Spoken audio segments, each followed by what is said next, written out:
Welcome back, my gardening friends, and you join me on my brassica beds where we've got quite a bit still growing. And I was watching one of Bill and Val's videos, that's Bill and Val's Allotments, and they harvested their autumn giant cauliflowers. And I've always struggled, I think, like many, and I did ask where they actually got their seeds from for this variety, and they said MoreVeg. So I hit the search engine and looked up MoreVeg, and my seeds have been delivered. And within those seeds I ordered a bulk purchase of different flowers, for a little bit cheaper price for the wildlife garden for next year. And I was pleasantly surprised in seeing it's handwritten, so obviously taking customers seriously, etc., and that personal touch. Now the packaging is mostly recyclable, which we all know, and I try and reuse these envelopes anyway when I send seeds out myself. And again, it looked very personal. Very surprised, telephone number. And then looking through, there's another piece of paper somewhere which I've lost, or is it still? It's still in the envelope, and it gives you lots of things there, and talking about recycling packages, environmentally friendly, and everything else.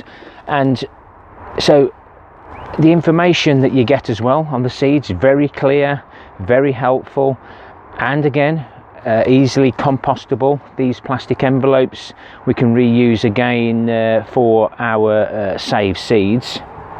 And also, after speaking to them via email, let's not lose them, they're doing something different. Exciting news, they're saying. They're starting trials on some new bags for peas and bean seeds. They might look like plastic, but they are made of a cellulose derived from FSC wood pulp and sourced from responsibly managed forests. So these bags need oxygen, moisture, microorganisms to begin degrading, so we can get them into the compost bin. So hopefully I may get something with one of those bags in, and be able to use them. Hopefully there will be a discount code in the description below, and information. You can find them quite easily using the search engine. So there's my cauliflower, the autumn giant. Exactly how many seeds? 18 seeds in there. So I'll be getting those in as and when the wind stops blowing. Hang on a minute, guys. Right, let's try again. There's the different flower mixes. So we've got the cauliflower autumn giant there, 18 seeds, 60 pence I think that was. Carrot, I thought I'll give those a try. Another carrot, purple sun, again cheap, but you can actually see how many seeds you've actually got. And then, yes, Babette, I'm going to have another go at celery. This looked a really nice picture. Pictures don't always tell the truth, but I'm definitely going to have another go at celery again. And these are different varieties that I'm going to put into my wildflower garden. So there we've got a boost for natural balance mix, special flowers mix for bees and butterflies, special flower mix for summer picking. Mrs. Kale like that. Mind you, if I take her any flowers, she'll think I've done something wrong. I bought her 12 red roses 36 years ago. What more does she want? and they're a speedy summer flowering mix. I will have to check the dates for sowing on those, but there's many different varieties, and it's nice to be able to see the seeds that you've got. But I thought I'd share with you this. It's very personal. It's from Rachel and Ian, and I don't know how long they've been established, but I will hopefully put a link below to have a look at their seeds. But basically, this, I know the Autumn Giant grows really well, but this is more of a video for the packaging that we can reuse and the personal service. And there should be a discount code below if you want to pop across and consider purchasing from this company. Well, I've had a look at those packs of flowers and seeds for here in the wildflower garden, and it looks like it's going to be March, April time, so I think I'll best get this bed half ready. The dahlias have now been planted in here, and hopefully they'll overwinter okay. They have two choices.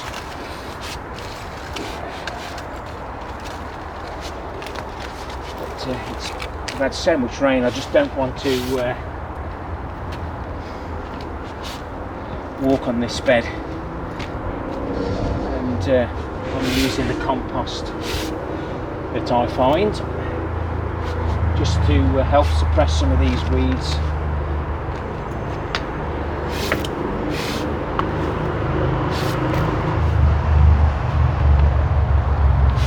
And add a few more bits to it.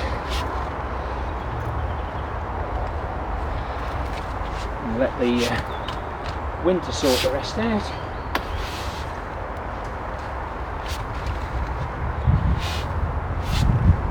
This is the landscape rake that I bought, collecting the leaves, that was kindly paid for by some of my viewers.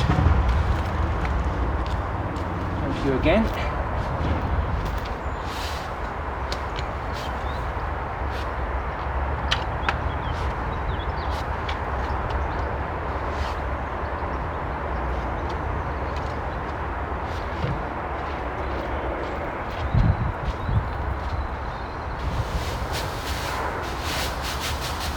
This is how the compost comes, how I find it. Again, it's quite good stuff.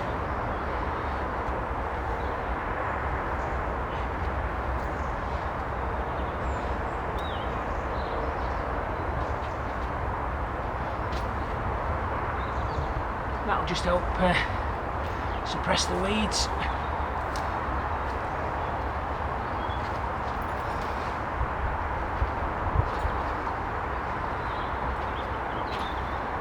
And hopefully be a nice base layer for the seeds next year.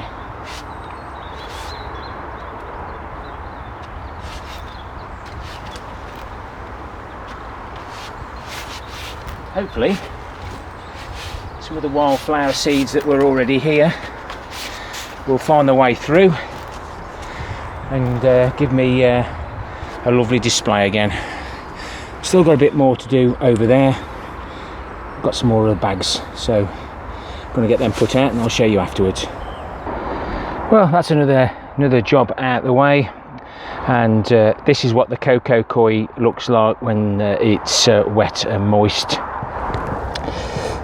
It does hold the moisture really well, and that's all this area tidied up. All the last year's sunflowers are run there, all the stalks and everything, so if there's any wildlife living in those stalks, they'll get a bit of peace now until the spring, when they can make their way out and enjoy next summer. So that'll make a nice base layer, and then we can top it off with this compost here. Again, this is found compost, where it's got the perlite in. Quite nice stuff, and it just mulches it up nicely, just makes it look pretty. And I could do with getting this bag out of the way so that we can open this area up again, and all the old leaf mould that went through the trommel, I was going to put that back through the trommel, but it's been far too wet.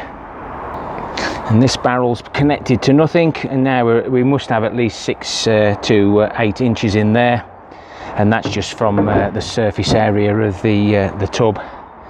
And all the other barrels are now full. This will look very pretty next year, hopefully, again. I've managed to cut all the rebar into the maximum length that we could, and there it is now, about 6 foot high. I'll just give you a little close-up. So to get the height for the brassica cage, I've welded them together, and I've welded a washer on so it holds the post. So now the rebar will act as a godfather post to these posts that weren't in very good condition. So that should give me enough height now to put the blue hose on, loop it over to this side to protect the giant cabbages. Looks like I've had some visitors to my underground worm farms. There's nothing, they haven't actually got in, but they could quite easily get in through those holes. And I must, I'll probably harvest that actually, and need to add some more. I need to change the cardboard as well. It just keeps the light out. They're a good addition to anybody's growing space. It takes up a little bit of room, but those worm farms will feed the surrounding area, and if you feed alternatively, the worms will move across, weeing and pooing as they go and spreading the love. Field beans and the mustard, the manure crops, they look quite nice, quite good. There should be plenty there to chop down and then mulch up. I've used some of my leaf mould to just seal the surface to stop the weeds, and you can see it's doing a good job. The volunteer peas are doing well, they'll survive the winter, same as the green manure. I'll be taking a harvest of these on Christmas morning, so I'll be doing my Christmas potato reveal 8 o'clock Christmas morning, and then I'll harvest some from here, and then later on in the week we'll get that all mulched over like we have all the other beds, with the parsnips in to keep them fresh. I'll keep everything in the ground, and at 3 o'clock Christmas Day afternoon I'll be doing the alternative message to the gardening community, if anybody wants to watch that one. So it's happy gardening from my allotment. It's been horrendous. I got my mojo back, but it's so wet you can't do a lot. We've got plenty of water now, and lots of things are starting to grow, ready for harvesting in early summer. Take care, my friends. Till next time. Ta-ra for now.